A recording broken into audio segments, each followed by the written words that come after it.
definition alone, they're inferior films. Films. Sequels suck. Sequels suck. Sequels suck. Films. Welcome back, movie fans. This is the podcast Sequels Suck, and I can't believe we are at episode 50, and it's kind of like the circle is complete because just prior to Angus being part of the show, the first ever episode I did was The Last Jedi, and Empire I never thought would take me to 50, but I sort of thought, well, as we were getting closer to that milestone, let's just push Empire right back. There's no rush to do Empire, and I think off the top of my head, I don't even know the box office. I know they try and do things for inflation and all that, but I would say, I'm not even talking financially necessarily, and I'm not even saying best sequel, but The Empire Strikes Back has to be one of the biggest sequels of all time, in that it was following one of the biggest movies of all time. So we did have Jaws 2. Why the year escapes me, because Jaws in 1975 was the biggest film in the world. Then it was surpassed by Star Wars in 1977. So the anticipation of a Star Wars sequel was just astronomical. And the fact that George had the money to do it, I guess effectively funded himself at the time, it was big news. But Angus, I know you're a massive Star Wars fan too, so being able to talk about the first Star Wars sequel was a big deal. It is a big deal, and I think it's good that, you know, we saved Empire Strikes Back for a big episode. I think 50 is a good landmark episode. I think holding on to this one, because you're right, it is the first sequel in the Star Wars universe, I guess you would call it, and that in and of itself is a weird sentence to hear out loud in 2024, the first sequel, because it has gone on to become so much more than just the movies, honestly. And I think as we stare down the barrel of what is becoming a very strange and potentially volatile year for movies, particularly, you know, we're just looking off the back as we record, Furiosa is still in cinemas, but barely, and really isn't holding on. Deadpool and Wolverine is about to come out, and expectations about that box office have been repeatedly pulled back. They're really not sure what they're going to get anymore. Marvel has announced that they are downsizing how many sequels they're churning out for their upcoming Marvel Cinematic Universe. You know, they used to drop, 8, 9 films a year. They're cutting right back on that. Fast and the Furious finished on a part one of, a two-parter. They don't know what's going to happen there. We saw Mission Impossible Dead Reckoning Part 1 get retitled post-release, and now the next movie is not going to be Dead Reckoning Part 2, because there's lots of stuff going on. And I think a lot of where we are now actually can be traced back to Empire. I think it as a way that it expanded upon an original, but also opened the doors to what we now call a cinematic universe. It was sort of the first one to do it in this enormous way. And something I was thinking about before is that post-Empire, even though for a long time we just had the trilogy, we didn't actually just have the trilogy, because almost immediately you started getting comic books, you started getting novels, you got the Christmas special, you got the toys, you got this pre-streaming expanded universe where, yes, you only had technically 3 movies plus the 2 Ewoks movies that came out. Well, I was going to say that's almost the first time of almost a spin-off movie where you have the Ewok movies. You had the Ewoks cartoon, you had Droids cartoon. There was still a lot going on with Star Wars in the 80s, even though it sort of tapered off a little bit towards the back end. But it was still an ongoing thing, in that if you wanted to go and find a bunch of novels, they were constantly writing the novel about Star Wars. And it grew beyond what it was almost immediately, because it was so rich of character and of story and of world. It gave you these opportunities. I feel like we're a little bit like at the moment, as we're recording, I think 2 days ago, they just dropped The Acolyte, which is the Disney streaming service's most recent Star Wars TV show as of this moment, which is getting good reviews, better reviews than a lot of their other stuff. Excuse me. I do worry we're a little bit at this crisis point with not just Star Wars, but with all franchises, where we've expanded these films to the point where we've sucked the marrow dry, but also are prohibiting anyone else from having new ideas. And so I Yeah. think now is a fascinating time to look back at this movie because as a film on its own, Empire Strikes Back. I mean, I don't think it's a spoiler to say it's an amazing film. It is an incredible achievement in not just filmmaking, but in expanding a story. And it's what we keep talking about on this show. The reason we do this show is because we're interested in why sequels exist, what they can do, what they're capable of, what they can expand in a story, a character, a world. Is it something that should exist? Do we want it to exist? Is it just for money? Is it because sometimes there is a better story to tell beyond the first one? But once you move beyond the concept of Empire as an individual film, is almost like retrospectively the start of a very big problem that we are now in the midst of dealing with. And there's a lot to break down about that. But that was the things I started to think about when we decided we were doing this for episode 50 is not the movie itself, but the impact the movie itself has had on where we are as film lovers, as film goers, where the movie industry is at, where this term IP has gotten us, and now what the next 5, 10, 15 years of movies is going to look like, because we are heading towards monopolized. There is just one studio and it owns everything. We are heading towards this idea of everything has to be synergistic. And if you're going to have a movie, it has to come pre-built with a video game, a TV show, a novel, merchandise. It can't just be a movie. It's a strange beast that got unleashed in the world when George Lucas made Empire Strikes Back.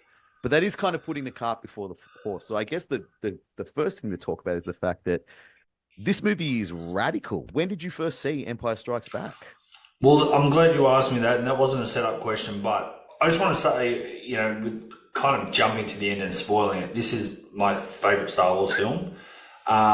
And I remember, being with some Star Wars fans. It might have been when The Force Awakens came out or the last year. I was sitting there and people were discussing their favourite Star Wars film. And I said, well, Empire. And someone turned around to me, oh, well, that's the popular answer. And I kind of got annoyed about that because I have actually always said Empire is my favourite. And I think it's something I bring up in movie podcasts a few times is sometimes your experience with a film is how you saw it the first time and what it reminds you of. My old man used to be a sales manager many years ago for Newbrick, and he would do country trips. And sometimes I would go with him, like if he'd go up on a Friday or something for the weekend or whatever, I would go up, I'd get out of school halfway through the Friday or whatever, and I'd go with Dad. So it must have been in prime prep. It must have been probably 1986-ish when Channel 10 used to famously have them for a long time. They would put the marathon on, and it was on sort of the Saturday night. And I remember having dinner at the bistro at the hotel we stayed at, and the big thing was we were watching Empire Strikes Back for the first time. So I still remember that like it was yesterday.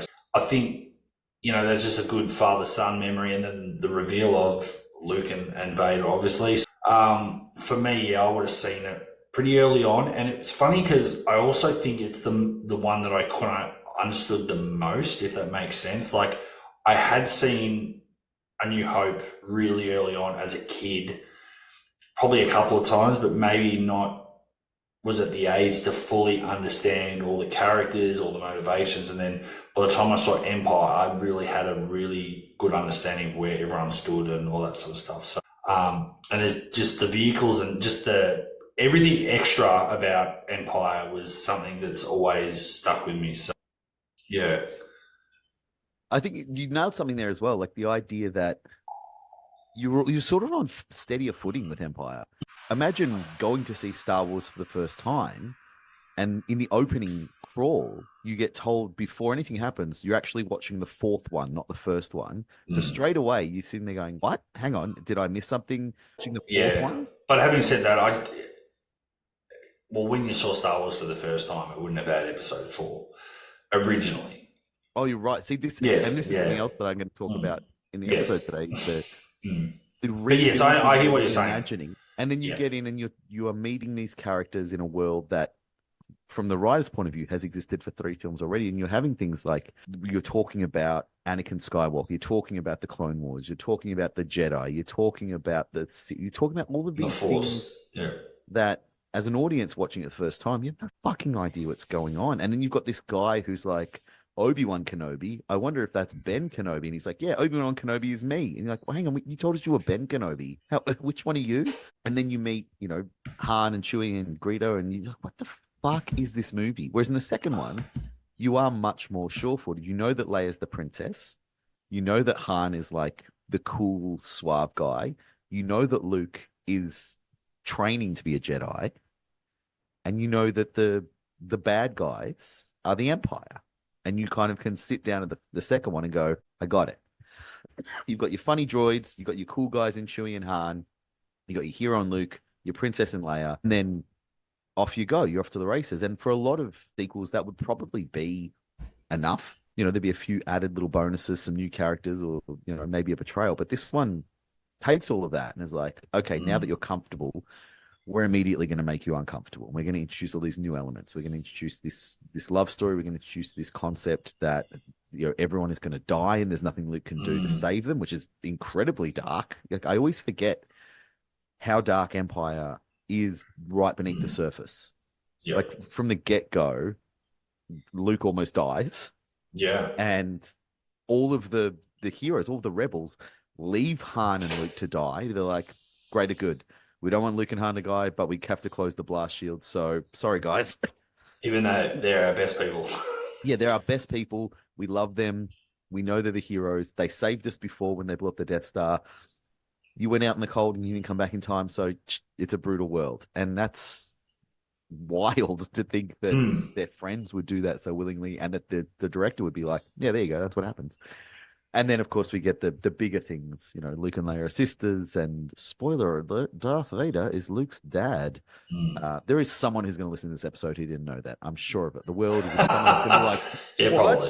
So I will also just say, sorry to the listeners, I do have a mother of a cold. So if you hear me coughing, I'm trying to cut the audio, but sorry if it's really annoying you. I'm doing my best. Yeah. So we do have a lot extra stuff going on, and it's a brutal film in a lot of ways. Yeah. Well, I mean, you hit that on the head too. I think with A New Hope, you're getting introduced to this whole universe, all these characters. Whereas Empire, you have the luxury of Lando's pretty much the only new sort of major character. You got other bits and pieces happening. I mean, Boba Fett's introduced, but still fairly small in the scheme of things. But they don't have to waste too much time with exposition on these characters. We've met them before. So that's what I think Empire also does really well, in that it's all very character driven. It's funny because the last couple of years I've met people that actually think Empire is one of not the worst film, but has issues in its pacing, thinks it's a bit slow at times. You know what? To be honest, I get what some people are saying, that there are some sort of down periods where there's nothing really happening. But for me, I've always thought, no, but it's the character building and just the silent moments between the characters, or the looks. And, obviously the part where Han and Leia and the Falcon, they're inside the asteroid belt, or inside the asteroid. And there is, I get it from a pacing point of view, there's some slowness, like not much actually happening, but I think it's a very good slow burn for building up and making these characters stronger. And that's how I would refute what some people have said. I think Ben, that did the episode The Last Jedi with me, he doesn't hate Empire, but he doesn't have it as high as most other Star Wars fans, and that's one of his sort of things that he was saying. And he's not the only one. I've heard it recently where a few people are like, yeah, I love Star Wars, but I think Empire's overrated. When they bring up that point, I'm like, well, I can't totally argue. I think, Jedi, and again, when we're talking about just the original trilogy, Jedi and A New Hope do sort of get along at a cracking pace. There always seems to be action, whereas I think Empire is very smart in that it is, like you said, this sort of glum kind of just building.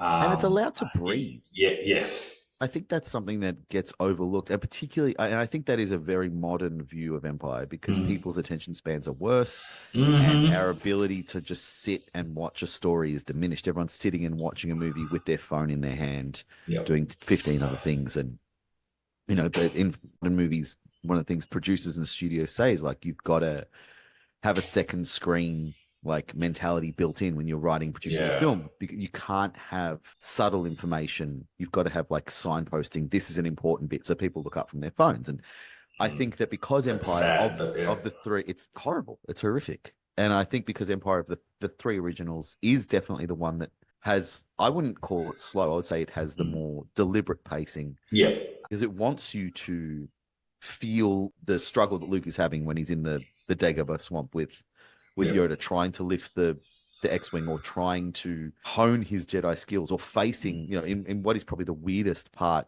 of any Star Wars film ever when he goes into the tree and fights the ghost dad of Vader and it's him. And I mean, that moment in the arc of Star Wars really sticks out. And you're like, what? That never happened again in any way. What was that? But it is very important to the film and it's very important to the story and it's very important to the pacing.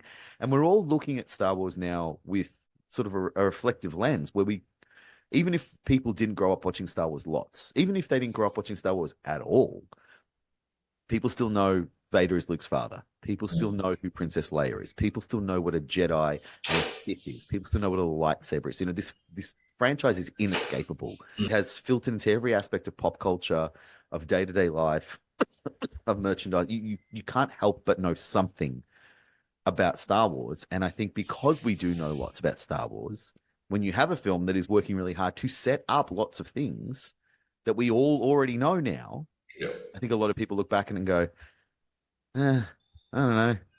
It's kind of boring. It's a bit slow. And I think those people are idiots. I think you're big dumb idiots and you're part of the reason that we're not getting as many good movies anymore. Right? You just want something to blow up and then a pair of boobs and then someone to go, well, and then you want credits. Come on, this movie is trying to do virtually impossible. Yeah. And that's the same thing that Jaws did in that it's trying to elevate a B movie to something more. Yeah. It's trying to take something that is just a sci-fi Western and go, you know what, actually, there is the possibility here to do better, to give the audience much richer characters that have subtext in every sentence, that have complex lives beyond, Han, beyond the actual adventure that we see Han in, has such a complex life outside of the pages of any Star Wars script. It is staggering to think what this guy gets up to when we don't see him. Yeah. And, he's always... He's on the main mission, but he's always got like 5 other things on the go. Yeah. That's incredible. Mm-hmm. That's such a great thing to do with a character. Chewbacca, we don't even understand what he's saying. And we're like, this guy's got some shit going on. This guy's got some stories. Even the fucking droids have got stuff going on. 100%. We're like, oh yeah, they have seen some shit. I don't think we appreciate now how good we got it with Empire. 100%. And I guess we will just go back to the start in... Star Wars becomes this huge hit beyond all, I guess, realms of possibility. Makes a squeal at the box office worldwide. The toys come out, the merch sells like crazy, and then George has the power to do a sequel. And one thing he did that was ballsy, he left it on a cliffhanger. Can you imagine if people didn't like Empire like crazy to think, oh, well, we won't find out what happens to any of these characters. When it's such a down note. But the other thing that was crazy is like they had double the budget, or at least George had the money to do double the budget of A New Hope. So, and you can kind of, I've always felt like you can always see it. The budget definitely it's bigger and better. It's bigger and better. But the crazy thing is, they doubled the budget and they still went $10 million over budget. To think that they had to go back to the bank and sort of through 20th Century Fox to make sure it got finished and got the money to put the money in. And then also the leap of faith they took with doing a character like Yoda and the worry and concern that the risk factor of that not turning out well and it kind of being taken the piss out of and people thinking it was just another, Muppet, by Frank Oz. There was a lot of risks taken with this movie. And the one thing I will always give George credit for was the fact that he's like, you know what? I spread myself too thin on the first one. I got sick from it. I had a lot of issues health-wise because I was just, so much pressure. This one, I'm going to obviously finance it. It's still my story. I'm going to be in the background, but I'm going to go to one of my teachers and get Irvin Kershner to direct. And I think I forget that I think this has become like a forgotten thing because we had the original trilogy, then we had the prequels, which everyone is aware of that George Lucas directed every one of those. And then we have the new Disney sort of Lucasfilm crossover where it was JJ and then it was Ryan and then it was JJ and then there was Rogue One and then there was Solo and then there's the TV shows. And I think a lot of people forget George Lucas only directed New Hope and then did not direct the next two films in that trilogy. And you're right. Like that's incredible foresight. Like he's someone who wanted and had the power and the control, but recognized that his greatest, I guess, a greatest skill set in that moment was as a writer producer, not as a writer director. And it's one of, I guess, it's probably one of the best pivots in cinema history because it is that giant what if.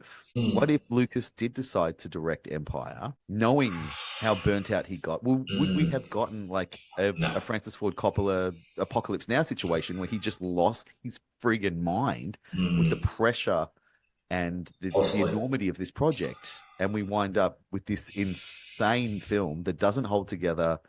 Not to say Apocalypse Now doesn't have to hold together, but would it have imploded under the weight of expectation if he had to do it all? Look, I mean, it's easy for me to, comment from the cheap seats, and I can only go on what we saw in the prequel trilogies, which he did direct all, which I don't think was always the plan. Again, I think he was always going to probably do Phantom Menace, but he was looking to maybe other people to do Attack of the Clones and Revenge of the Sith. But I do think those prequels do still suffer occasionally with some of the character, whether it's just delivery of lines or just some of the moments, key moments, they seem a bit lame or whatever. And I don't know if that's the directing or not, or maybe they're too much on a green screen and acting with something that's really there. Then. No one knew how to act on a green screen back then. But having said that, I think there's some Attack of the Clone stuff that's fairly weak, or maybe it's badly written or what have you. But I really think Irvin got really good moments from these actors where I don't know if George would have got the same, or at least maybe, again, under pressure, maybe it's like, quick, we've got to shoot these scenes, I don't know. Whereas I feel like Irvin made sure they got the right scene. And if it meant they shot it 10 times to get the perfect delivery for the scene, for the, how it was supposed to go, for the feeling, I feel like that was a good choice. Again, I don't like bagging George, but I don't know. I don't think we would have got as good performances if George was behind the camera. And I also think it is quite interesting, like how we look. I keep talking about looking back at this sort of over our shoulders, but we consider that original trilogy to be George Lucas movies. Whether or not he directed them isn't really relevant. Those are his movies. And Irvin Kershner isn't a household name. In fact, he barely directed again after Empire Strikes Back. He barely directed before, to be honest. There was a lot of TV and TV movies. And then he did Empire Strikes Back, one of the biggest films of all time, even before it was made. Like, this film came with expectations. Yeah, well, we're right. Expectations so much that he wasn't going to do it. Because, like, I can do Star Wars too. I mean, how can anyone live up to that? Yeah. But the next film he makes is the James Bond film that isn't a James Bond film. He makes Never Say Never Again, which is the one that isn't technically a James Bond film. He does an episode of Amazing Stories for Steven Spielberg. He does a TV movie called Traveling Man, which no one's ever heard of. He does another sequel, RoboCop 2. Yes. He does an episode of Sequest DSV. Yeah. And then he's out. He doesn't direct anything after 1993. He doesn't direct again until he passes away in 2010. And it's amazing to think like what that film was before it came out, what it was when it came out, and what it remains to be. And yet the person who pieced it together as it was happening really has been lost to time. We don't talk about Kershner at all. He's not a huge part of the Star Wars legacy. But again, like without this film working, you're right. They could have left it on a cliffhanger. The studio could have been like, that film sucked. There is no way we're giving you any more money. You are not going to make that whatever Return of Jedi, whoever he is, not coming back. No, and we could have been done. We could have had this weird alternate history. We have this beloved film Star Wars that everyone talks about and was like, that was so cool. This hated sequel that some random guy directed that ends halfway through the movie and then no more Star Wars ever again. And it was a real possibility. Can't be overstated enough that could have happened. Yet Kershner gives us this great film. So I think it's important that we at very least like acknowledge 100% the great cinema experiences of certainly our lifetimes, I think, and something that has gone on to create for lack of a better term, an empire. Like he's grown something from this. Just staggering, absolutely staggering stuff. The film itself, like you said, does that bold thing of finishing halfway through the story. But I've never felt when I watch Empire, I, I've never felt that like the film stops halfway through, even though it kind of does. And I've never felt like if I don't immediately put on Return of the Jedi, that I'm not getting the full experience. I can quite happily sit down and watch The Empire Strikes Back without watching Star Wars or Jedi, and not watch Jedi, you know, a year, 2 years after I watch Empire. Yeah. And not be like, oh, I've got to finish that off. I only watched the first. Like, it is. Do you feel that as well? Do you feel like it's a complete movie, even though it doesn't finish? Yeah, I think, you know, now that there's been so many Star Wars movies too, I think if anything, it's one of those ones. Yes, it kind of ends on a cliffhanger because in real time, you know, you watch it. The first time you watch it, it's definitely a cliffhanger because it's like, well, is Vader really his father? Like, we don't know.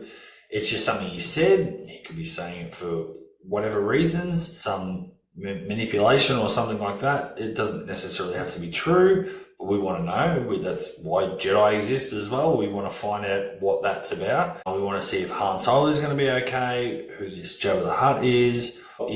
Funnily enough, Boba Fett, did you know this? Boba Fett, this always bugs me a little bit. Boba Fett is actually never called Boba Fett in Empire. He's always called Bounty Hunter. Which is weird. He's never had a name in that movie. Well, they all are. There's a whole slew of bounty hunters that after the movie came out, the toys came out. Was it the toys that had the names on them? I'm assuming so, because I know them. Obviously, Dengar, Zed, Bosk, Forlom, IG-88. Yeah, there's a few of them there. But I've always loved the look of Bosk as well. Character designs alone. And that's the thing, like something as simple and small as, you know, they're a collection of bounty hunters who have been sent to find Han Solo because he's pissed off Jabba the Hutt. And we see them in a lineup briefly. And then obviously there's kind of like a main bounty hunter who we know is Boba Fett. But like you say, they never say his name.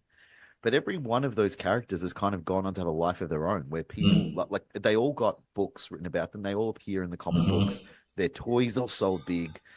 Boba Fett became such a phenomenon that the idea that he could survive his fate in Jedi never went away and eventually became canon that he survived and he got his own TV show.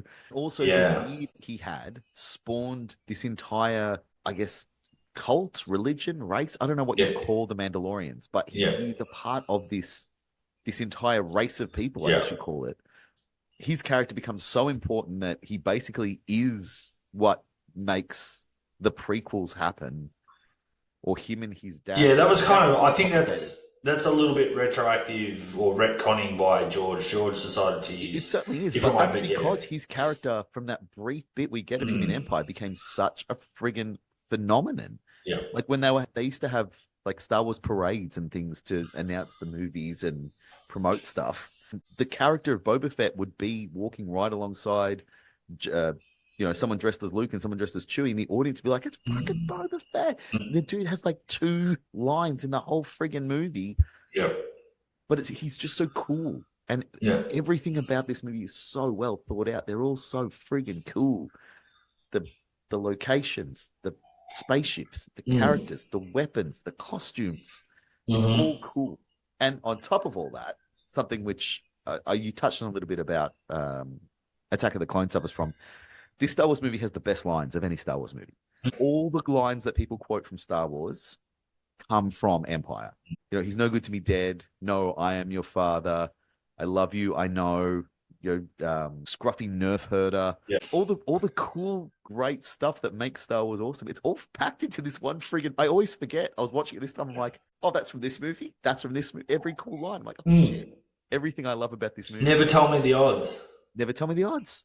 I agree, and then I've always, we'll get into it a bit later. But there's the other one that, which is another one of those cool, has sort of led to fan theories on Boba Fett and Beru and Uncle Owen, is when Vader says to him, "No disintegrations," and so obviously Boba Fett's known for disintegrating people, and you know the fan theory is that actually Boba Fett was hired by the Empire, and he actually was the one that disintegrated Uncle Owen and Beru, and that because stormtroopers wouldn't do that, and that's always been that theory, and so that's why he says it. There's no disintegrations because that wasn't supposed to happen, but. That's pretty funny, and I buy it. Yeah. I buy it. In the original trilogy, I buy just about anything. Yeah. It all is so cool and it works so well. This movie, it just everything I think about, like, it's just so much. In fairness to everyone, I won't say better. Personally, for me, better, but it's just so much bigger. Just everything's just amped up so much more. When you think about it, Vader even has a march in this one. Like, see, the Imperial March didn't come till now. Like Empire, like that was another piece of music that John Williams wrote for that. When you hear, it's so ingrained in pop culture. When you hear it, you just think, oh well, that's just Star Wars. It was like, no, that was from Empire, and that's Vader's just amped up again. Like you look at. And you hope you go, oh yeah, he's still threatening, pretty scary. Who's this guy? He's in black. He's in a mask. We don't know what it looks like underneath. And then Empire just takes it up a notch. Like, I know he was threatening in A New Hope, but you actually see him kill people with the Force choke and all that. And it's like, you failed me for the last time, Admiral, and he's dead. And then it's just like, everyone's shit scared. It's just the next man up, because Vader just dispenses of you, You also learn in this one that underneath that helmet, he's all fucked up. Yeah. Like in that weird antechamber thing he's in, you realize that no, there is a reason for the helmet. It's not just a costume or an armor. It's a life support system. Mm-hmm. But then they do this wonderful thing where they don't tell you shit. They're like, yeah, he's all fucked up under that armor. And you're like, why? What happened? And they're like, nah, we're not telling you. I think that's something I enjoy about this film so much, man. It's something that I always get. I always notice when I spend, you go through periods of film watching where you get hooked into like a genre or a time period. And whenever I go through a period where I watch like a lot of 80s movies, I notice that the 80s is kind of king for like not giving a fuck and just dropping little hints at you, but not giving you everything. John Carpenter, I think, was the master of sort of saying like the worst thing you can do with a monster is explain it. Yeah. Like never show or explain the monster any more than you absolutely have to get to the next scene. And that's what they do so well in this with Vader. They make him a literal monster when they show what's underneath. You're like, what the hell is that? But to explain anything more takes away that idea that, oh, he's really scary. Yeah. And then, of course, we get, into the prequels and we don't just learn about the monster. We see the monster as a little kid and then watch them grow into a pain in the ass teenager and then literally see them burn from a human into the creature that becomes Vader. And then they build Vader in front of us and they do everything they can to be like, do you get it? This is exactly how everything that happened to make Vader is Vader. And that's why he breathes like this. And that's why he's taller. And that's why he's so strong, because his arms and legs are actually robots. And this is why he looks like, and it's like, oh, Christ, well, now I don't care. Yeah. We were so blessed that they just dropped all this stuff. They, Boba Fett in Empire, in the few scenes that we get in with these 2 lines of dialogue, is 10,000 times more interesting than any time we see Jango Fett or Boba Fett in the prequels or the TV show. Look, I love Temuera Morrison, so I was ecstatic to see him show up as Jango, as Boba Fett in the series. Yeah. It's so much cooler when you don't get that. Yeah. It's so much cooler when you get him and Bosk and IG-88 all just lined up with these other guys and like, these are some weird, bad-looking dudes, man. Imagine getting a Greedo TV show. Do we want that? Or do we just want this weird dude who comes in, has one cool scene with Han, gets shot by Han for no reason because Han shoots first, and then forever he's gone. But we never forget him. Like we had it so much better when they gave us less. If we wanted to learn about Boba or Greedo or IG-88 or even the Imperial Army, we had to go and read some novel that someone had been hired to write, or check out the comic books that they were churning out, or read the back of the toys where they would have the boards at the back, and it would give you like this brief little character history of this guy who shows up in one scene that some guy has been paid $10 an hour. Is like, can you just write a little backstory? I'm like, all right, yeah, cool, check this out. That's what that is. And the possibilities, I think sometimes are so much better than the realities.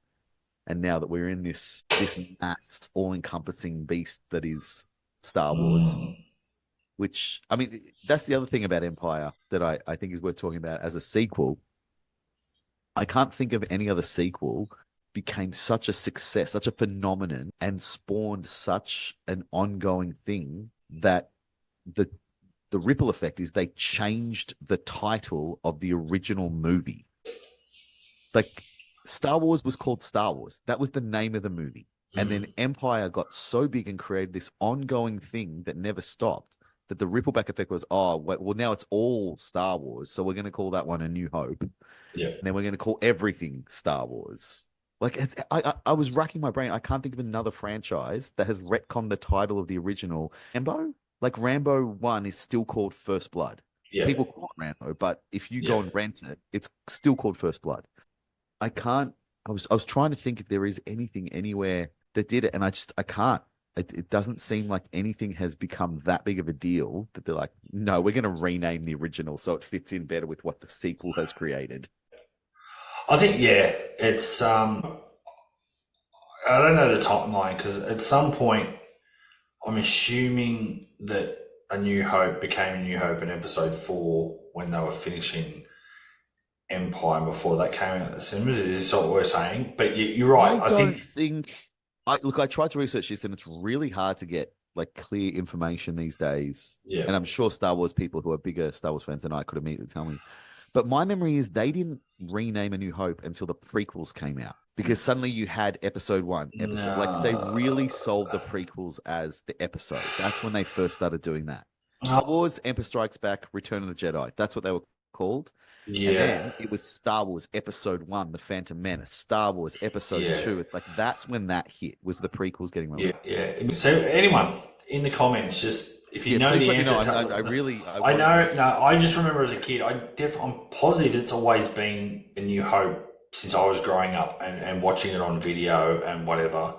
But that was on the back of, now we are making a sequel, and George goes, well, we're going to have the bigger plan. We're going to have the episodes, and then that Empire's going to be episode 5, The Empire Strikes Back. And so we've got to go back, and this is episode 4, and we've kind of got to give it a title, because I'm pretty sure I've got the novelization of Star Wars or A New Hope. And it's definitely not called A New Hope then either. It's just Star Wars, The Adventures of Luke Skywalker, and something like that. Yeah, I've got the vinyl score, like the original vinyl score of the first Star Wars, and it's the name of the movie on the original vinyl score is called The Star Wars. Yes. And it's like, how many times has this film been renamed and reimagined and reinterpreted? And that's even before George Lucas started re-editing them with his... Which we can talk about later too, which goes to my theory that this is one of the better, more perfect Star Wars films. But anyway. Well, I'm glad you brought up that word, because I think I guess the downside and the dark side of... and that was accidental. But the downside and the dark side of Star Wars is what has become this kind of rabid, toxic fandom that really reared its head in the most recent series of films. And suddenly everyone is an expert on Star Wars. And here we are, 2 people on a podcast talking about how much we love Star Wars and all things we think are great and bad. But everyone is an expert on Star Wars. Everyone has access to the films in, every conceivable way. You can go and watch it at a cinema, probably 3 times a year in wherever you live. You could probably find a cinema who's doing a retrospective screening of the Star Wars trilogy. You can watch it on Disney Plus anytime you want. You can buy the Blu-rays and DVDs at just about any store that will sell you a Blu-ray and DVD. It's always in stock because it will always sell. But no one really seems happy about Star Wars anymore. No one watches the new movies, or no one hears the announcement of a new show and goes, friggin' sweet. With the exception of maybe, I think the last time that people seemed to be happy about a new Star Wars thing was season 2 of The Mandalorian, because everyone was so pleasantly surprised about season 1. When they announced there was going to be season 2, everyone, wait, yeah, that's great. With every passing show, movie, animated series, people don't seem happy anymore. They seem angry. I'm not angry, and I'll give you a quick, only the other day, me and Hannah were talking, and Hannah sort of said, have you seen The Acolyte? And I said, I got no interest. And she's like, what do you mean, kind of thing? And I'm just paraphrasing, but we had a bit of back and forth, and she's like, how can you call yourself a Star Wars fan if you're not even going to give it a go? And I'm like, you know what? It could be a good show, but I'm just not interested. It sounds terrible, and maybe I'm time poor, but I've got a lot more things to do in my life apart from, like, I enjoy doing this. I like talking for a couple of hours and editing and whatever, but I like seeing new stuff. And I did love the Star Wars universe, but I think personally there has been some hits, but for me there's been a lot of misses, and I think they've got off track. I think they're trying too hard to just maybe be a bit too woke. I don't know, but I think they've missed the point of the movies a little bit. And then, anyway, long story short, going back to when I was 16, I was reading Heir to the Empire and the Timothy Zahn trilogy and all these other great books that were coming out. There was just this plethora of books by amazing sci-fi writers that was coming out. These, Rogue Squadron. There was so much great content coming out. Then they did the book that was set between Empire and Jedi, which was Shadow of the Empire. And they had this other cool stuff coming out. And unfortunately, my brain is wired to that, 5 years after Jedi, and this is what happened, And then, so when Disney came along, and look, it's their prerogative. They want to have their own toys and their own characters. I get it. But they just decided to dismiss the canon, or at least that expanded universe. Okay, fair enough. They've reset and they've done it. But then the crazy thing about that is they've also gone, people aren't liking this, but we'll pick. We've said this doesn't exist anymore, or at least us and George and Lucasfilm are saying those books are now part of what we call I think they call it the expanded universe, but it's no longer considered canon.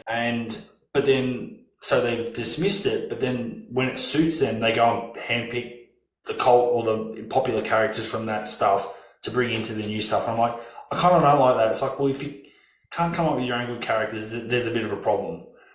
Like, you're trying to almost like even Thrawn was such a good character in these books, and then you bring him across the show because it suits, I don't know. Anyway, I'm probably on a ramble, but long story short, me and Hannah had a bit back and forth, and I haven't watched all of Andor yet. I've heard so many great things. A long time Star Wars fans have told me, go watch it, it's the best show. But again, having said that, I'm sure it is a good show, and I do want to watch it because it's set in a time just before A New Hope, and it is part of that timeline that I would enjoy. Anything after Jedi, it's kind of, I'm out. Well, I think what you're saying kind of, it goes to what I was talking about before about what part of what makes Empire so perfect are the little details. It is the bounty hunters. It is the little backstories of what's going on with Han and what's going on with Lando and what's going on with and even little things like Lando's got his weird little sidekick who has that Lobot. Like, is he a man? Is he an android? Is he a robot? What the hell is that guy? Is he just his bit? Like, who cares? Like, he's a cool character with a cool character design who's just there to service what we need. But if we're going to have this guy there to help Lando find his conscience and overthrow, the Empire for a minute, let's make him cool. Let's make him memorable. So all of it is kind of there, but not spoon-fed to us, not explained with an inch of its life, and not readily accessible beyond our imaginations. And I think what made Star Wars really live on in a lot of ways is that if you loved the original trilogy, it's exactly what you said. You had to go read the books. You had to maybe play a video game that came out. You had to figure out what was going on. It lived on in our imaginations. That's where Star Wars really was.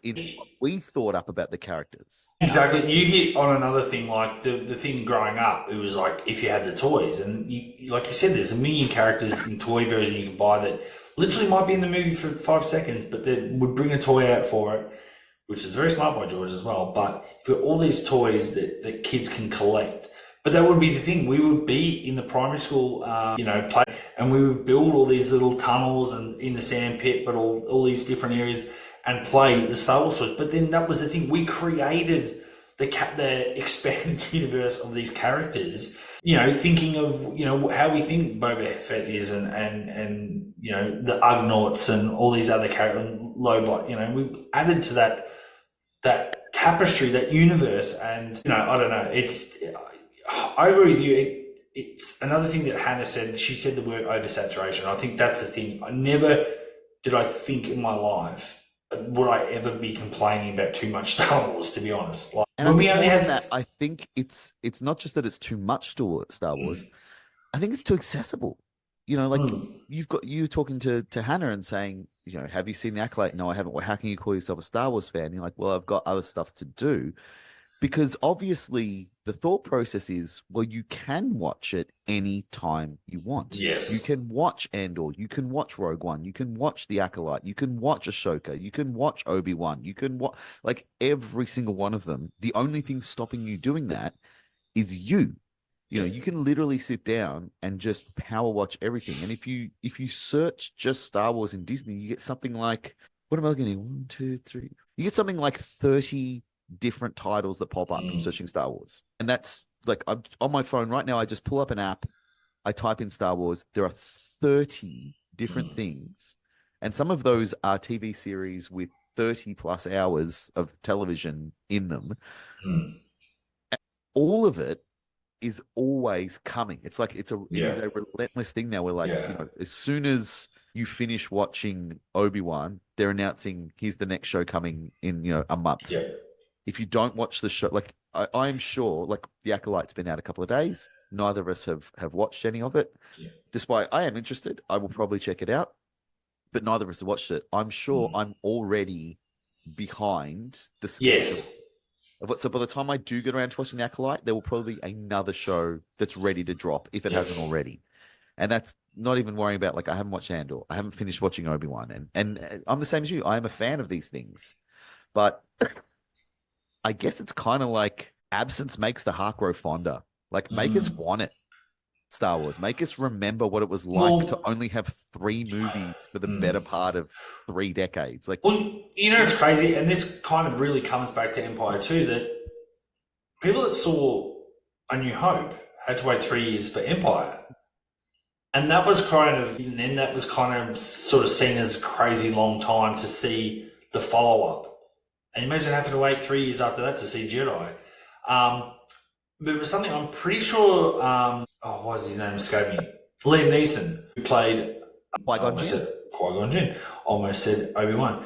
I'm pretty sure he was quoted recently was saying the problem with Star Wars now is it's not an event, and I couldn't agree more. I feel like Disney overcooked it because I know you love The Last Jedi. I have issues with it, but I feel like they didn't give themselves the best opportunity. Whether it was Rian Johnson time to write, you know, maybe change something here or there. JJ Abrams to be on the right page with these guys, and then even Colin Trevorrow, who was supposed to do the third movie. These are big movies. These are important films. They need 3 years. The pre-production, the production, the post-production. They shouldn't be whipped out every 2 years. It should have been every three. And if you can put a Rogue One in there and a solo movie in between, so be it. But I feel like and I probably brought this up in the Last Jedi podcast as well. I think they did themselves a disservice by going, we're going to release, we're going to have this big map like we do with the MCU. We're going to go, dit. And you know what the problem was? They go, okay, we're going to do 2015, The Force Awakens, 2017, Last Jedi, 2000, which is a lot in a short amount of time. And then they go, in between, we're going to chuck in a Rogue One and a solo movie. That is 5 films in 6 years. That's a lot. That is a lot. And I do wonder, even though there's a lot more talented people, I'm sure, in Hollywood, or we'll just call it Hollywood for argument's sake, there's a lot of talented people that also grew up and they love Star Wars, that were inspired by Star Wars to be part of, you know, whether they do a special effects CGI, or they want to work behind the camera, or they do production, or they do costume, or whatever. But I still think when you have too many movies almost on the go, you're still spreading your talent thin, I feel like, and you actually doing Disney were doing themselves their own disservice by spreading it. And then you add now TV shows, and it's like, they've got to all interconnect, and they've all got to line up with what was said before, because they're not all creating new content necessarily. They're showing us stuff, but they're all intertwined with stuff that already sort of exists. So it's a lot of work, and I don't know whether that was. I think I'm without I've watched half an hour of Andor and I liked it. I feel like Andor probably has the benefit of it's set in a universe we kind of know, and they don't have to make too much stuff up or tie too much in. It's just there in this Rebel Alliance pre New Hope world. Whereas all these other shows sort of come a bit after and again have to have this fine thing where they cross over and marry up, and it's like, I don't know. I think that's where they're shooting themselves in the foot as well, because that's the other thing. You feel like you have to watch every bit of content to not miss out on what's happened. Like you said, you feel like, oh, I've got to watch the rest of Obi-Wan before I start another show, because if I start this new show, I'm going to be out of the loop for something that happened in Obi-Wan because it ties into this, and it's like, it's too much. And that is, I'm sure that's the intent of Disney, is they want to keep us on the hook. You've got to watch this because this is coming. If you don't watch this, you can't watch that, and you're not going to know what's happening. I think whenever I see situations like this coming around, I always think of there's this great moment in, of all movies, the film Ed TV, the Matthew McConaughey movie. And they're interviewing his friends, and Adam Goldberg, the actor, is like getting interviewed, and he says this incredible quote, which I don't know if it's from that movie or it's just the first time I personally heard it. But he says, people used to be considered famous for being special, and now people are considered special for being famous. It's become its own virtue. I kind of feel like that applies to Star Wars, where Star Wars used to be considered special because Star Wars was creating these amazing stories and these amazing worlds, and it became this special thing because it was a little bit rare. For a long time there were just 3 of them, but there was so much more to tell. And then we got a few more, and then we had to wait a long time, and then we got a few more. And instead of Star Wars being special because it's great, it's kind of like we're expected to believe that it's great because it's Star Wars. Yeah. They put that, you go onto Disney Plus, there is a tile that says Star Wars. It is its own genre. It's its own entity. And we are expected as Star Wars fans, I feel that the intent from particularly Disney, they've brought it out. The intent is, you love this because you love Star Wars. We put the Star Wars title on it. This is Star Wars. You watch it, you love it, because that's what Star Wars is. It's those words, and that's your thing. And the thing that I guess is frustrating as not just a fan of Star Wars, but as a fan of movies, as someone who really enjoys sequels and what sequels can do to films. And I think this is probably one of, if not the greatest example of how a sequel can expand on and elevate a world and characters and a story and earn its position as being like, hey, you do want this because there is more there. I think what's happening now and it's not just Star Wars, but that's what we're talking about today. Obviously, there's lots of other genres and things that are doing it, but it's doing 2 things at once. It's siphoning what made the original thing so good out of itself and then pumping it back in so that nothing is really as good as it was. But it's also blocking any new creativity from coming in. Like, it's almost impossible to get the next version of whatever Star Wars, not a thing that is a part of the Star Wars universe, but the next thing that would become its own Star Wars universe, because it's almost like as soon as there is that possibility, it either gets blocked or it gets drawn in. It's like, no, let's make this a Star Wars thing. And at the moment, a really interesting example, I think, is Zack Snyder's Rebel Moon movies, which are out on Netflix, which started as Star Wars movies. That's why it's called Rebel Moon. And he was writing his own Star Wars movies. And then depending on what report you read, the general consensus seems to be him and his wife, who was also his producing partner, sat down and had a meeting with each other and basically said, if these become Star Wars movies, they will never be ours. They will be a part of Star Wars, and they'll instantly be out of our control, and who knows what will happen. And, we won't even get to edit them if we make these Star Wars movies. Oh, really? Yeah. They can be what we want them to be. Now, your mileage may vary on what the Rebel Moon movies, the first 2 movies, actually are, but I am impressed with the fact that Netflix, who have released the 2 movies, and Zack Snyder and his production team have kind of gone, you know what, we're going to do our own thing. We're going to do our space opera, and it's not going to be Star Wars, and it's not going to siphon from that lore, and it's not going to be a movie about that one guy that we saw in that one scene for 3 seconds in the 7th movie. It's going to be, despite the fact that the title itself is taken from something that is quite prevalent in Star Wars, it still isn't it's not digging. It can't now, obviously, by law, it can't siphon from Star Wars, and that it's a shame that the Rebel Moon movies haven't done better and haven't been better received, because it does kind of send the message that, hey, don't try and do your own thing. All right, no Yeah. one will like it. Come back. Come I mean, I wasn't too sure. Like, I hadn't gone on a deep dive to find out why Zach wasn't working with Disney and what have you. Because I remember hearing that he was wanting to do a Star Wars film, or he had some ideas. So I thought he was going to be working with Disney, and then obviously then wasn't. Then this Rebel Moon come out, and I couldn't help but when you watch it, you definitely can see the Star Wars influence, and you can see how easily these characters can be slightly rejigged and a few names changed to make them more Star Wars-esque. I mean, it is kind of a miracle he hasn't been sued for copyright infringement, if I'm being perfectly honest. There are lightsabers, it's called Rebel. There is effectively Jedis and Sith in these movies.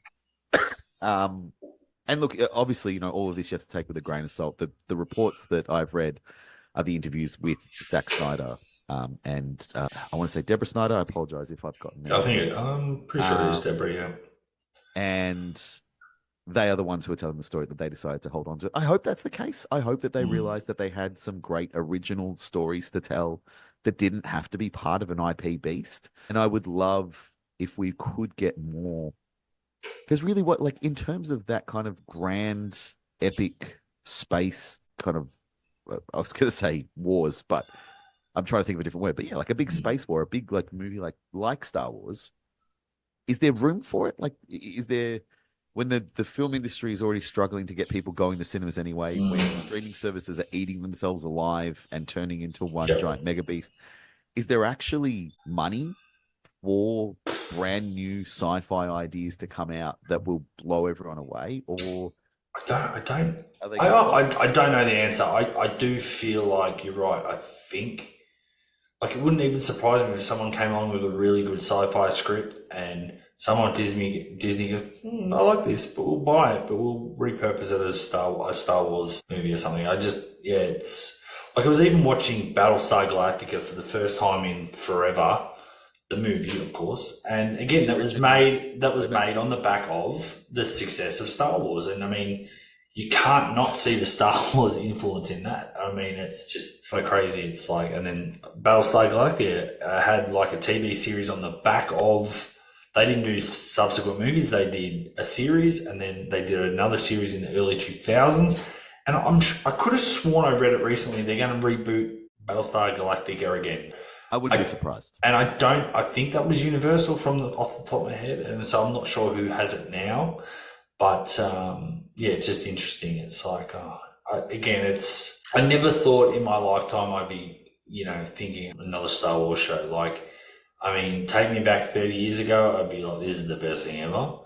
I mean, imagine being a kid being told one 100%. Day there will essentially, basically if you go into Disney Plus and click on Star Wars, you've basically got a Star Wars channel.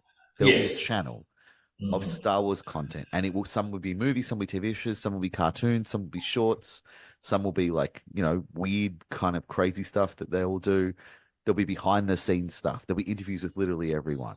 On top of that, every couple of years, you're going to get a video game that's going to come out that will be a different type of video game, and that's going to tie in. And Marvel's going to buy out the comic book rights, and you're going to get comic books going on that are going to simultaneously be connected to the original trilogy and also expanded universe stuff. And it's going to be every day. You're going to be able to get. It's funny you say that because Marvel did do the Star Wars comics many years ago in a galaxy far, far away. Did they really do that back then? I didn't realize that. Yeah, so the comic books that came out, at least some of the ones I had, and that were a lot of them were the comic version or the novelization of the movies that came out. They were definitely Marvel. But I will say I've read some of the more recent Star Wars comic books that have come out, particularly ones like the Darth Vader one and the stuff that kind of ties in around the original trilogy. They are really good. I think that's where the great ideas are going. I think because there's obviously less pressure on a comic book to deliver it. It's less by committee.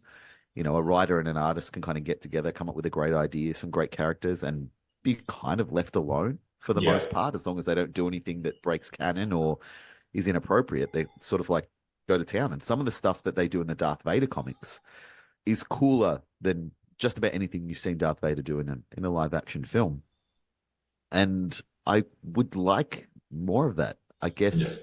And I know you and I have very different opinions about The Last Jedi, but one of the things that I've always loved about The Last Jedi is it does feel like it was the first and last time that the studio let a writer-director just go. Just be like, make a Star Wars movie. Show us something we haven't seen before. Give us something, unique. Tell the story you want to tell, the way you want to tell it, and let's just do it, man. And then as soon as they did it, they're immediately like, actually, no, we need 15 people to write the script, and then we need 15 producers to decide on, how it looks, and then we need 37 editors to put it together in post, and then we need to redo it again once we do test screenings because people might not like every single scene, and now it's death by committee. It really is. A studio is in charge, not an artist. George Lucas, for all his foibles and all his potential. A lot of people have a lot of things to say about the prequel trilogy. It's revisionist history. People friggin' love those movies when they came out. Calm the fuck down. Yes, Attack of the Clones is a bit rough in parts, but the man made some pretty friggin' entertaining Star Wars movies when he was left to do it by himself. Since he's left, it's not an artist. It's not a visionary making anymore. It is a committee. There is a 100% committee making these movies, these TV shows, these decisions.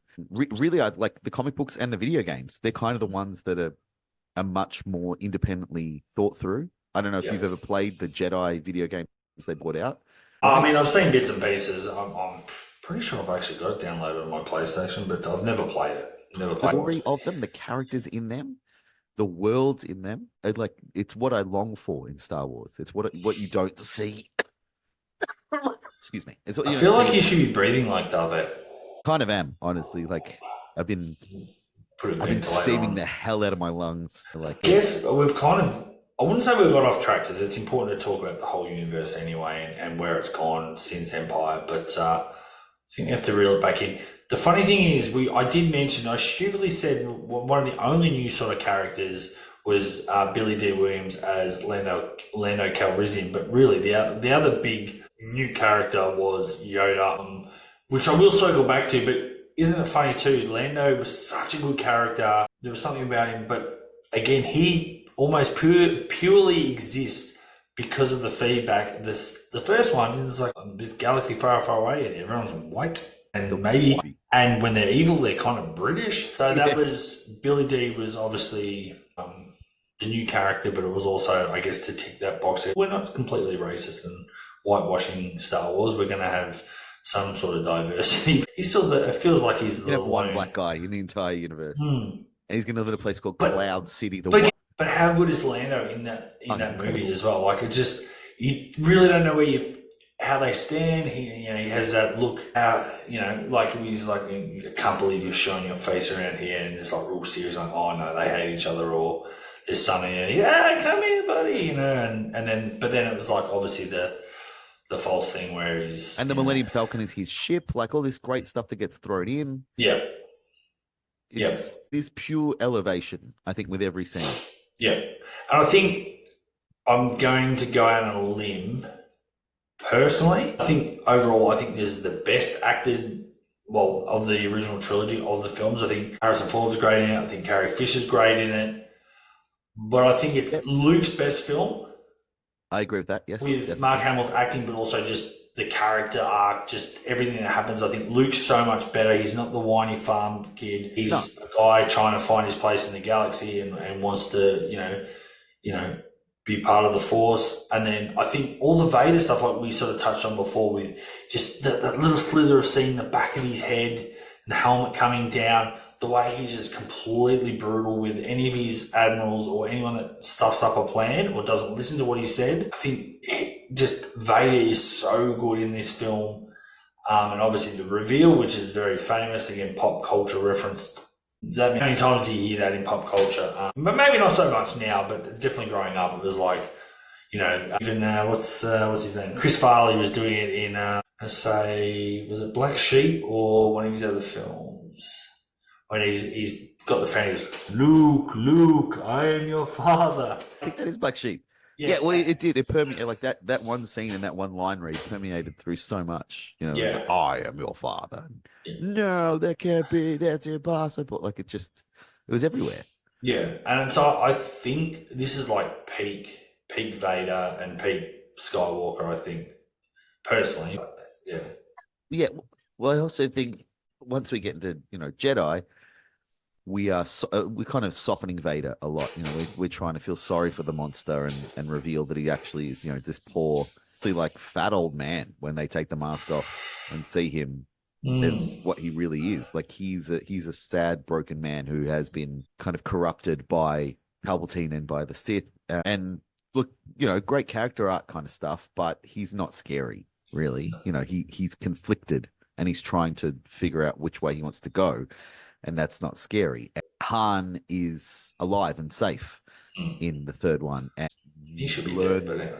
Luke and Leia learn that they're sisters. There's no love triangle anymore. There's no tension there because they're brother and sister, and that's what their connection is. And a lot of the stuff that propels the energy of Empire and makes it very, I guess, very grown up. It's a very grown up movie. Star Wars is kind of, you wouldn't call it a kiddie film, but it's a film for kids.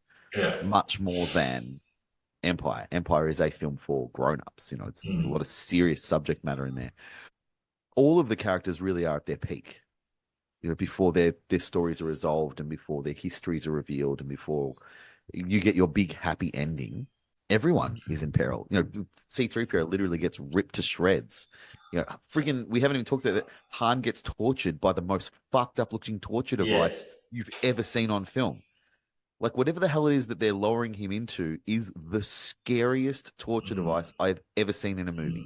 And the way he screams and stuff. Oh, and then, and this is what I keep saying, like all of the best lines are, he screams in a way me like, that is truly harrowing. I feel that in my bones. And then the next time you see him and they drag him in, he just kind of looks all around. He's like, I feel terrible. And it's almost like a joke. He's still so cool the way that he delivers that line. You're like, my God, you just nailed it, Harrison. And everything about it is it's the height of where every character and every moment can go before inevitably you have to bring it back down in the third one. I totally forgot about that scene, but that also reminds me of another great line. It's like, I've altered the deal. Pray I don't alter it further. Yes. And it's like, this deal's getting worse all the time, man.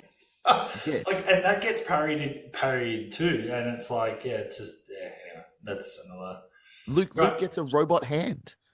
Like his hand gets cut off, which we take for granted these days because every Star Wars movie has someone getting a hand cut off. He gets his hand, the child. He's essentially a child. The child hero goes to battle with the villain, loses so badly his friggin' hand gets cut off, and he loses his lightsaber. That's an insane scene. Yeah, and he thinks it's his dad, and which we find out it is, but the villain, who is also his dad, who's also stronger than him, cuts his friggin' hand off. Well, even just the lead up to that, like the fact that he's forced throwing stuff at him, and you can see he's just like getting hit with all these things, and he's just like absolutely battered and just pretty much almost defeated. And it's just like, and that was his dad. He gets sucked out of the window first, and he knows. We find out he knows as it's happening. He tells him, "I am the father." Like he knew when he was doing it. Then also you get that super cool thing where like he gets a robot head. And you're like, oh my God, this universe is amazing. You just get a robot limb put on 20 minutes after it gets cut off and no one gives a shit. And do you know the other crazy thing? And this is what we haven't really touched on it yet, but we said about Han being in peril. Han is frozen in carbonite, which is one of the coolest things in history. And I think I've got a couple of those figures with the carbonite block, but I've actually got one of the Sideshow Hot Toys collectibles, like with the thing, and you put the power on, and it's got the little orange light in the black, and it's him and the little light up buttons on the side. That's the prop or the real thing from a movie, or even if it was a replica, I've always wanted just Han in carbonite. Oh yeah, I've always wanted a full size one. Always. And it's crazy how epic that was. Like just. Because in your brain, you're just thinking Harrison's actually they've frozen Harrison sort of in something or whatever. Yeah, I'm sure they molded him or whatever. That also spawned something that kids these days probably don't understand. people my age, we got our Star Wars figures and we would freeze them in ice in the freezer and take them out to replicate the carbon freezing. Like, that's, you know, and the amount of times Mum would be like, why are there Star Wars figures in my fridge or in my freezer? Like, I'm playing a game, Mum, be quiet. Yeah. But like that moment, again, I think is taken for granted these days. But like Han he's not technically the hero, but he kind of is. Like, he's the swashbuckling pirate. He's the smuggler. He's the you know, whatever kind of mess he's in, he's going to find a way out of it. And he's in there and you're like, oh, how's Han's going to get his way out of this one? You know, what trick has he got up his sleeve? You know, what's going to happen? Nothing happens. He loses. The hero, the cool guy, loses so hard. He gets frozen in freaking carbonite and then shipped off to Jabba, where we find out, obviously not in this movie, but we find out he becomes a fucking wall ornament. He loses. And that's what we're left with.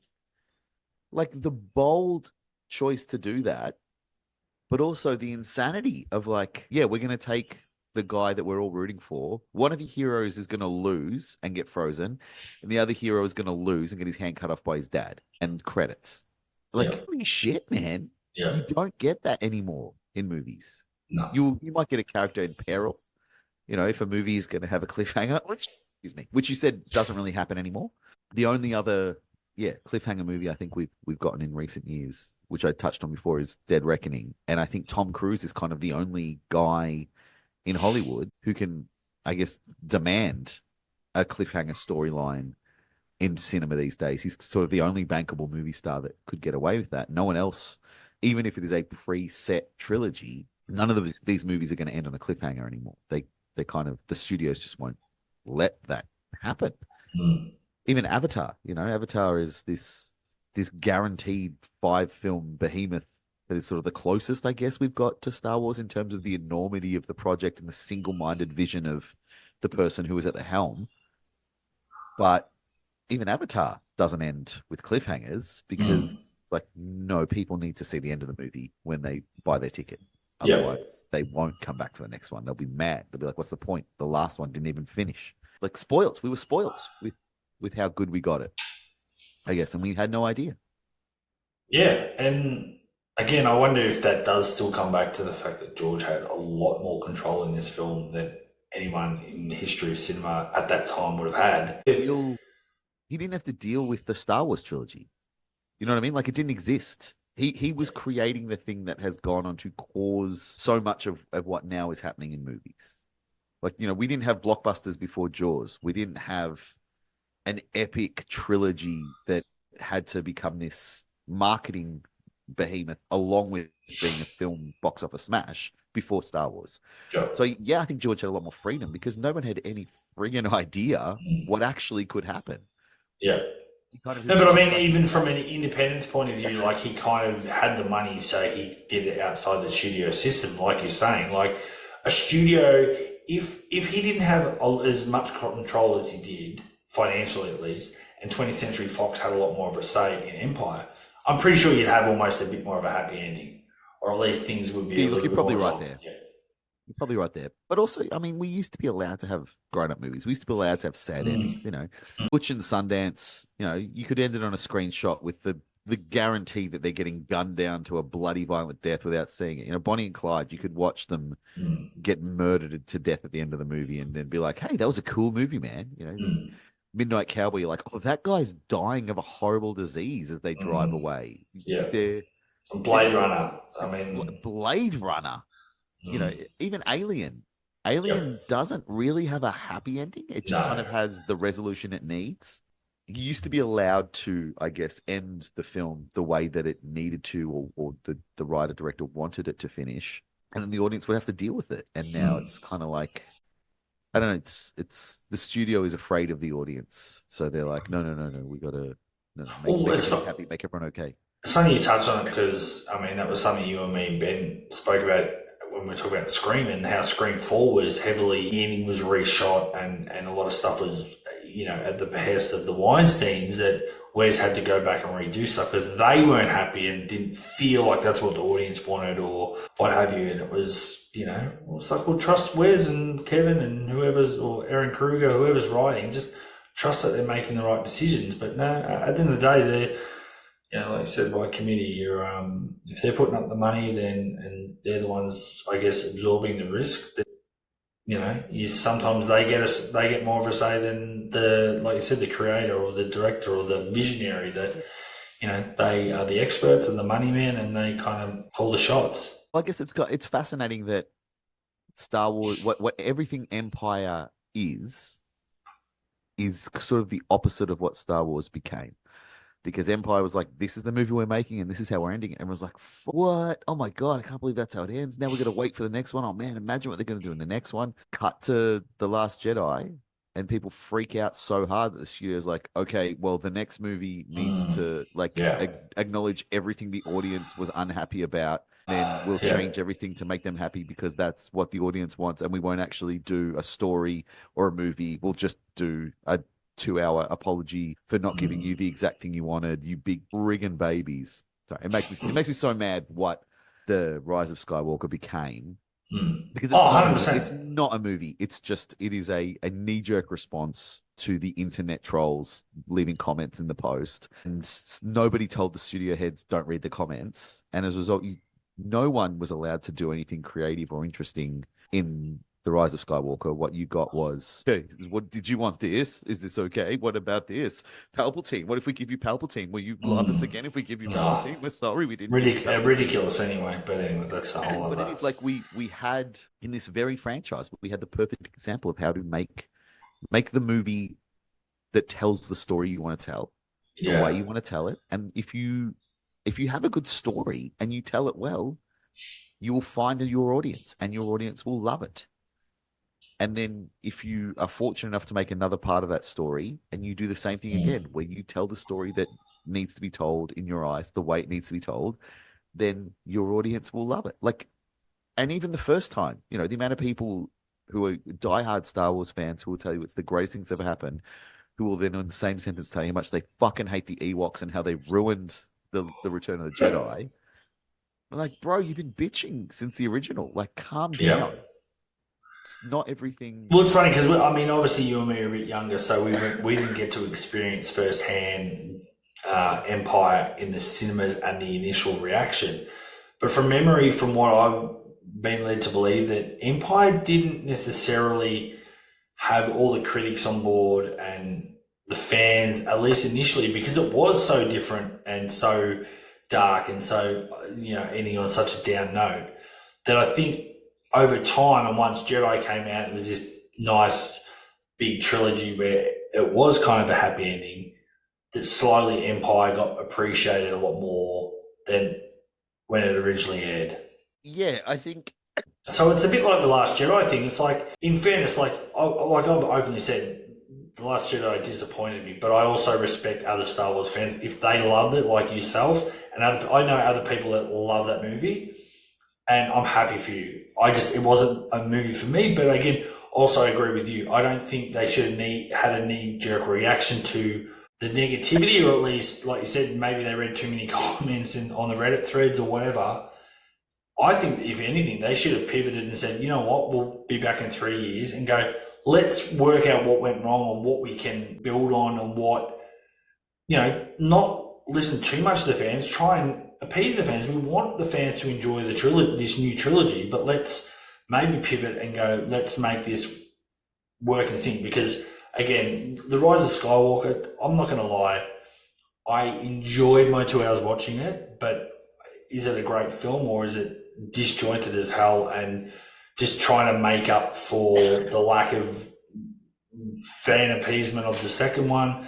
Probably, but there's a lot of it that makes zero sense when you actually really open your eyes and look at the whole thing. So, and that's a whole other episode we can talk about on, but maybe that's where Disney needed to pivot and go, okay, we need a bit of a reset. Let's sit down and go, okay, what did people actually like about The Last Jedi? What did people like about Force Awakens? How can we make these characters move? We've just lost Carrie Fisher, unfortunately. She's passed away. How do we really write her character in a good way and make it work? And what have you? Maybe that's where they go, let's give ourselves an extra year. That wouldn't have been the worst idea in the world. Yeah, anyway. I found a great review, I think, that goes to some of the stuff we've been saying here from the New York Times from 1980, a critic called Vincent Canby.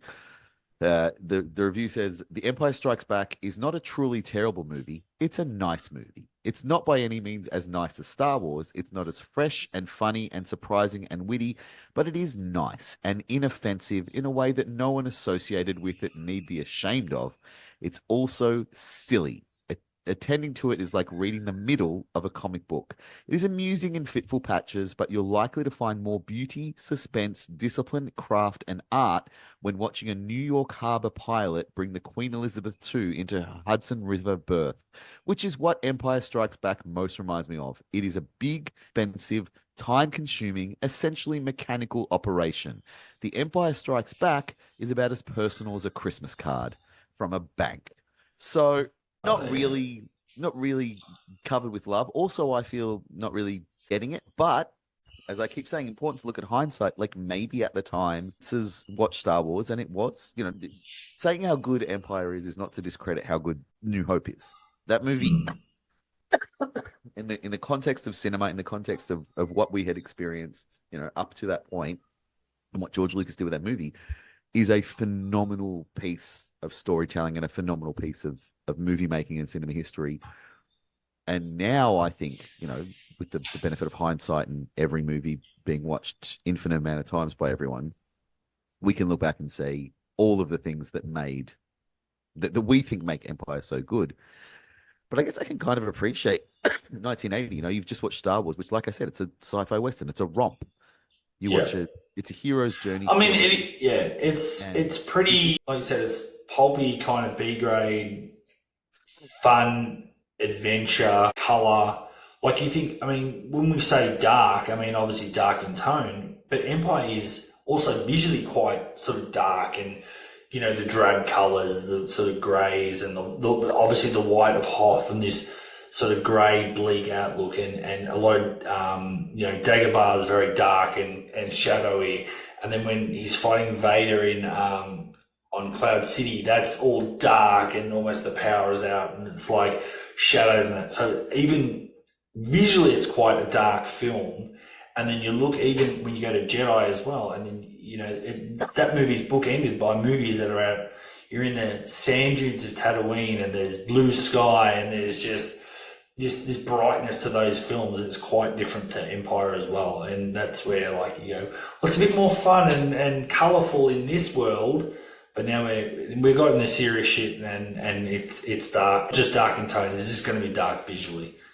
Yeah, this one's gonna mess you up a bit and give you some nice. What do you think about the locations? Hoth, which was again great idea at the time, bad when it came to working in. They're in Norway, and I think it had the first time in 50 years they had the most snow and blizzards, and it was like one of the worst times they could have ever gone in history to film a movie. And so you've got they're in Hoth, then they're in Dagobah, or Luke's in Dagobah, and that's quite dark, murky, swampy. They're in an asteroid field, so they're in space, but they're inside an asteroid. And then the one time you sort of get a bit of brightness is they go to Cloud City, but everything pretty much. He's also, a lot of it's very inside. They're in a bunker on Hoth. He spent a lot of time with Vader on ships in the, what's his ship called? Why am I blanking on this all of a sudden? Imperial Cruiser? No, but he's in his big one, and it's called the Executor. Right. I honestly don't think I ever knew the name of his ship, to be honest. Yeah, so but even that just feels like it's You're right, and Leia and Han and Chewie spend a lot of time on the ship, even when they're in the Falcon, in the asteroid, they're on the Falcon a lot. Yeah, you're right. It is a very interior film for a space opera, which is, considering how much we got of 100,000 pilots flying around destroying the Death Star at the end of the first one, it does bring it back to ground.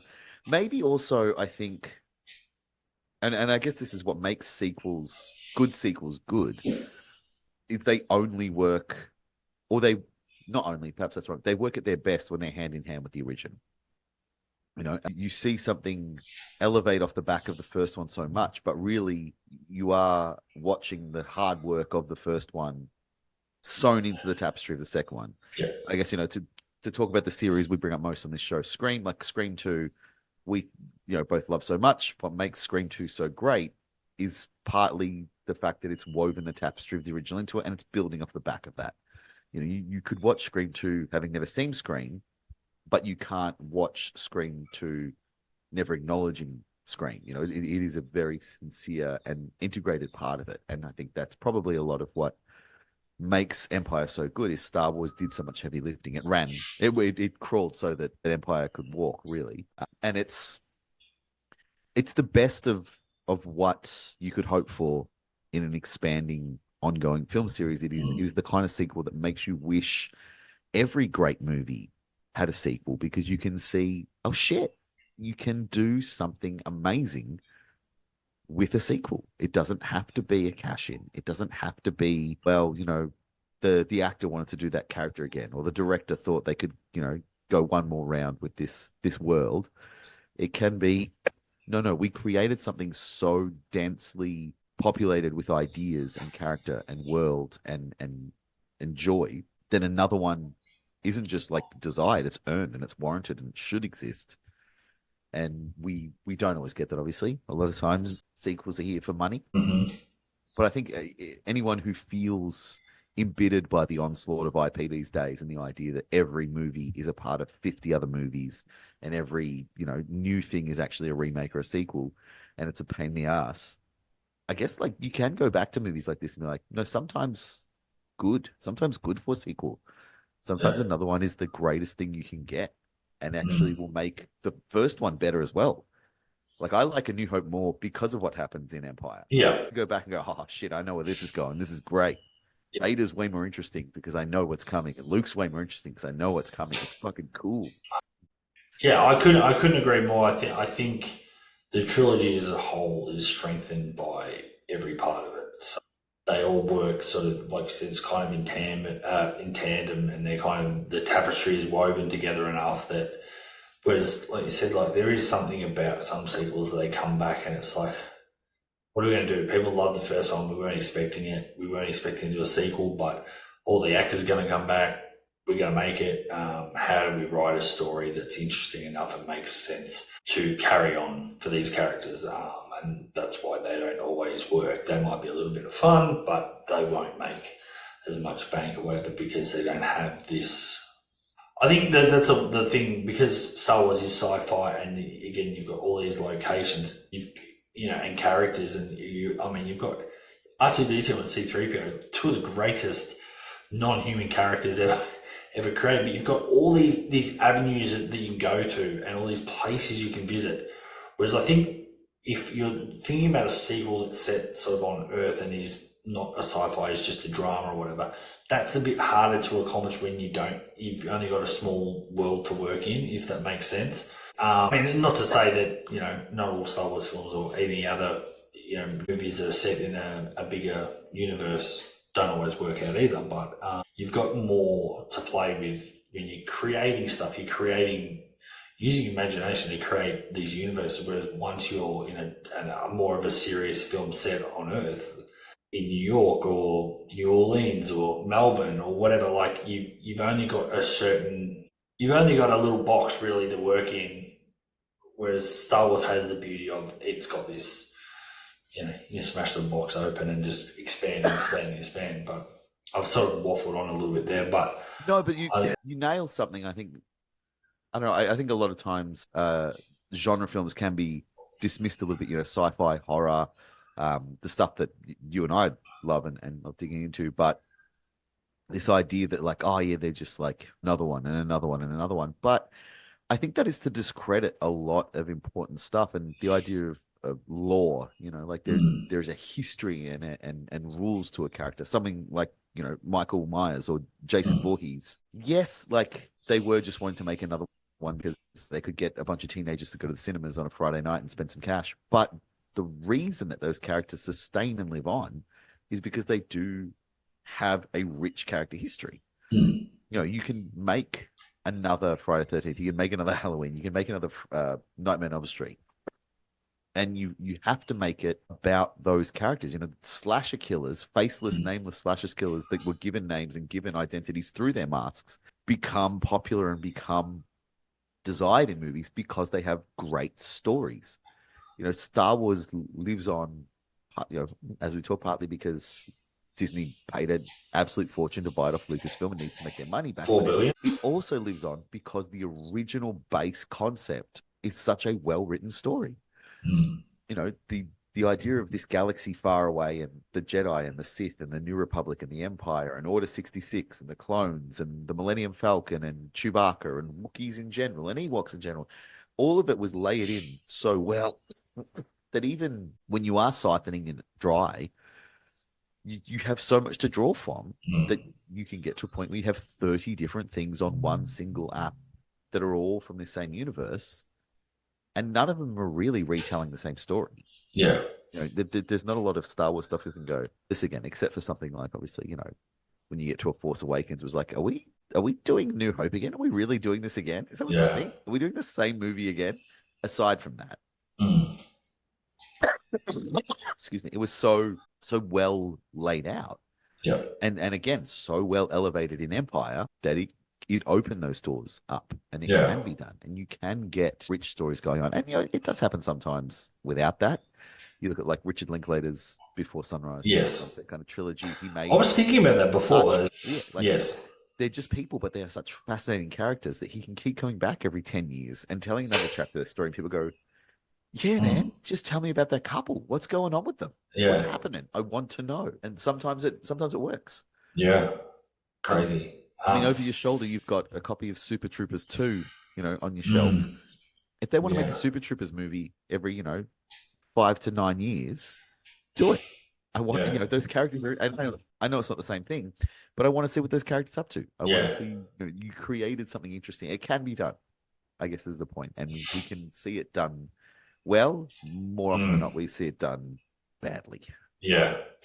And you know what's crazy too? Like one of my favorite vehicles is from this movie, and it's the I'm an all-terrain vehicle, and it's the AT-AT. For me, that was the coolest thing. I've got the big movie size. They've got the toy version, which I did have, and then I upgraded to the bigger one, which is supposed to be. I think they made toys that were Hasbro Legacy ones, which are more accurate and closer to.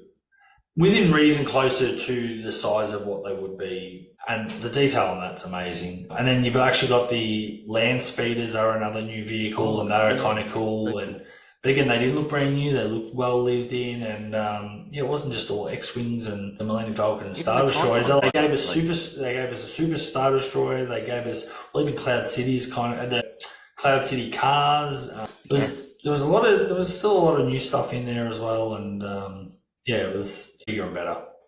Yeah, it's like it should be taught to everyone who's about to sit down and do a sequel. It should be a rule. Like, you're doing a sequel to something, you have to sit down and watch Empire and then take notes and then come back and tell me what you've noted and what you've learned, and we'll see whether or not you're allowed to write this sequel. Because it's really the guidebook, I think, of like, I can't think of another sequel before it. And again, hit me in the comments if I'm missing something really obvious. I'm sorry if I am. But I can't think of another sequel before it that really laid out everything that can be done and how well it can be done and how completely it can be done. Yeah. It's a masterclass in taking... Just off the top of my head, when did Godfather Part 2 come out? But again, that's kind of a book, no?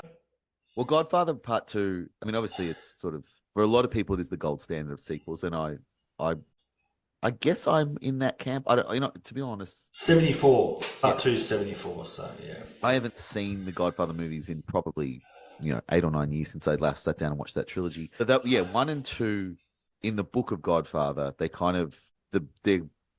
both kind of in that book, and also not really. And look, that one definitely is also a great example of what you can do with a story. It's sort of a sequel and a prequel in one movie, which is a really interesting concept.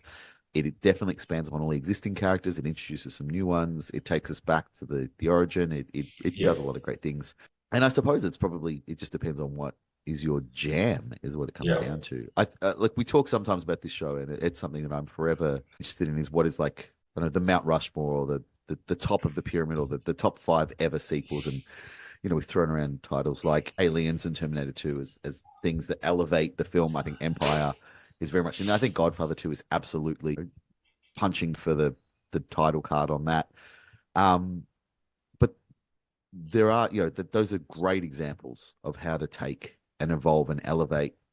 And you're probably right. Godfather 2 was probably, it got there first and it probably did the heavy lifting of, wow, you can really tell a bigger, badder, better story with your second movie if you do it right. And then it's funny, funnily enough, Francis Ford Coppola is good friends with George Lucas. So.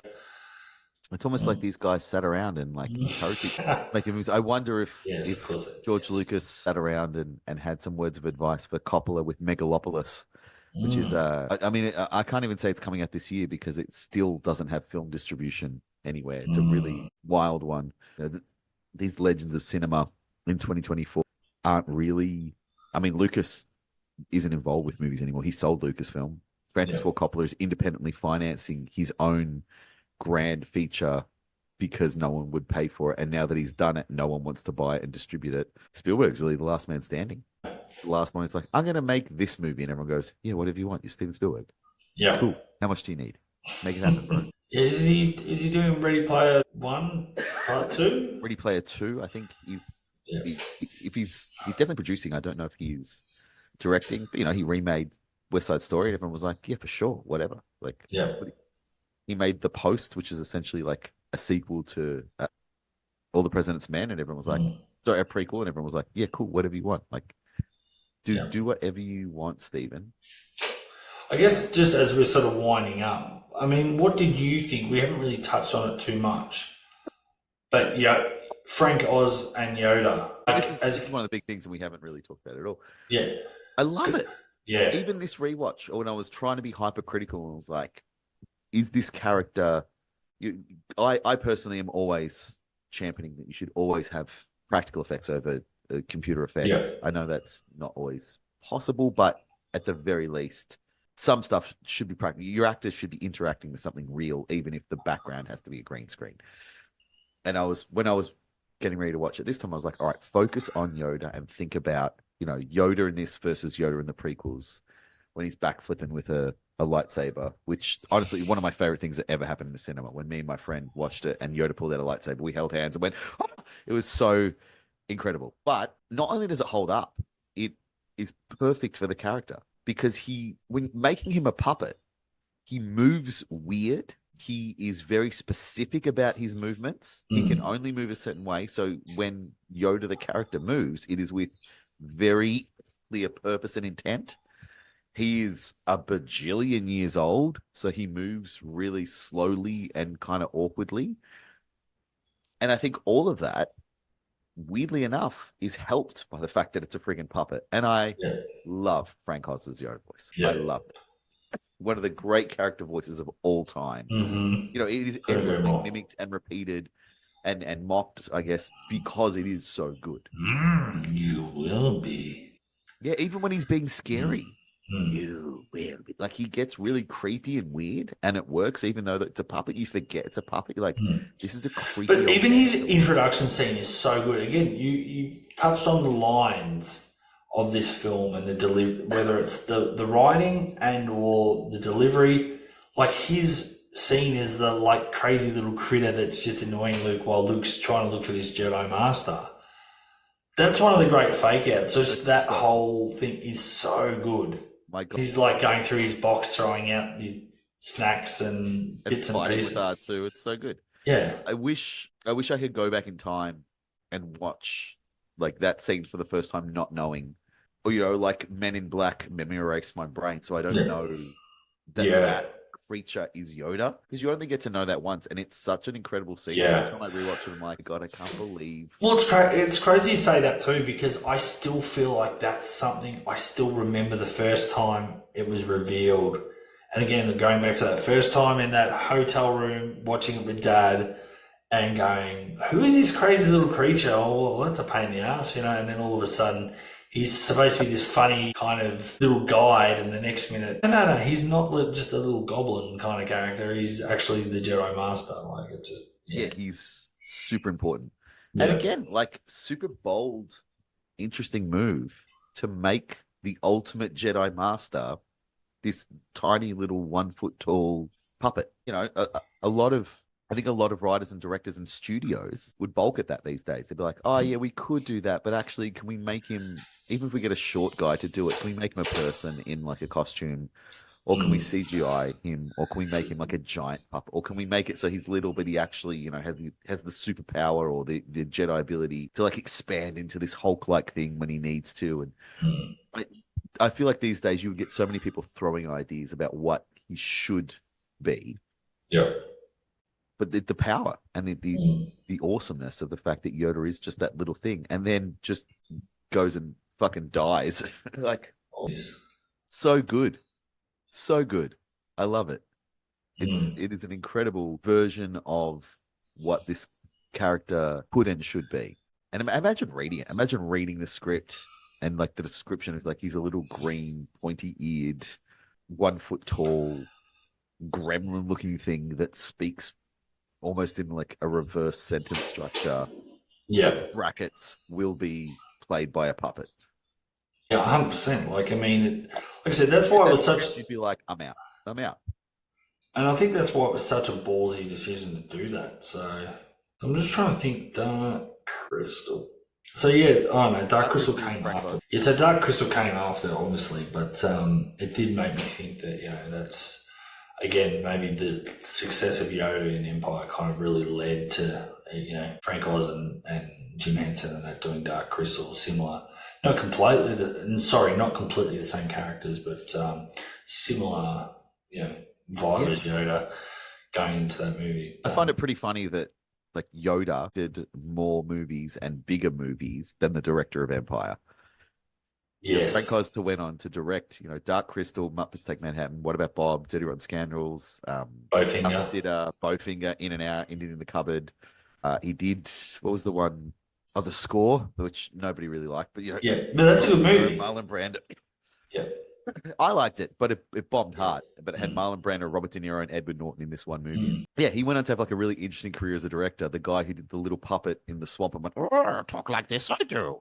And then the guy who actually directed the movie was like, I guess I just never get to do anything again. Cool, fuck you very much. So strange. It's Hollywood and movies are such strange places. I guess, I mean, how much more? I mean, we could go on for hours, but we can't.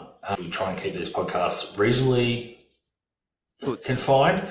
So, I mean, unless you've got a lot more else to say, I'm sure as soon as we stop this call or stop this podcast, we're going, I didn't even mention that. What I will say in the last couple of things, I mean, like how epic was, or can you remember, were you spoiled on the whole Vader being the father before you saw this, or can you remember? See, my memory... It's so hard to remember. It's so hard to remember whether I knew the first time I saw it or not. I saw these movies young. I had a cousin whose dad was a big Star Wars fan, and I would go to their house on the school holidays, and he was also someone who, like, just whatever movie you wanted, he just had a tape of it.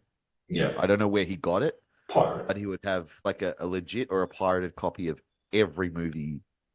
You know, I would just rock up and be like, hey, have you got this? And he just opened this cupboard of tapes and just searched them like, yeah, I got it.